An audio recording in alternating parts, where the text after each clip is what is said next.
barapai. Barapai je si man kan Masjid. ke masjid raya. Ke masjid lain. Rapai ana jupi be grup-grup beradhan. Patah balik. Tak boleh. Ma boleh tipu kah mun dah meliki macam buat punggung aja nyo lepui buat kah. Hai cok tempat. Gua apa lain ni kah? Be inang buat. Payah ada tanya kerja kayaknya. Menyajut Ya je dapat ni pasal biar apa? lam masjid. Kita tanya bet tanggung. Faham aja lam tu dapat. Jadi yang menang situasi uronyo kan. Kan mana bet bukan dia dah tanya lebat tayu muzakarah ba ulama.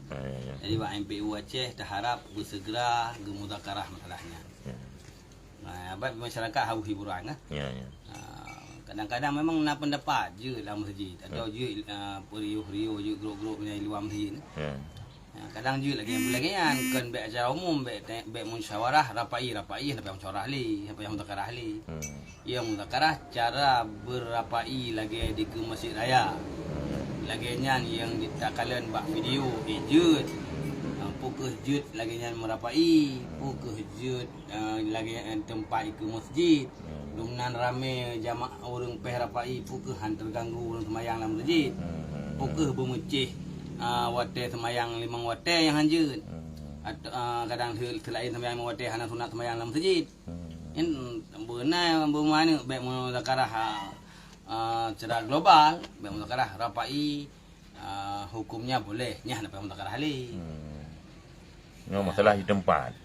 Salah tempat, cara berapai. Barapai juga kena terikat bagi memang orang yang hukum rapai kan. Nak terikat roy. Ada mandu nak terikat, masalah terikat ka musyawarah katalah. Ibadat mentang hana terikat, hana betul cara bi juga salah belum piatan kan. Jadi saran Nabi ke Kiban saran katanya kepada pengurus masjid raya. Setiap event atau kegiatan atau permintaan tempat harus diselidiki le putrai pegot. Harus gelak-gelak skedul acara, pupui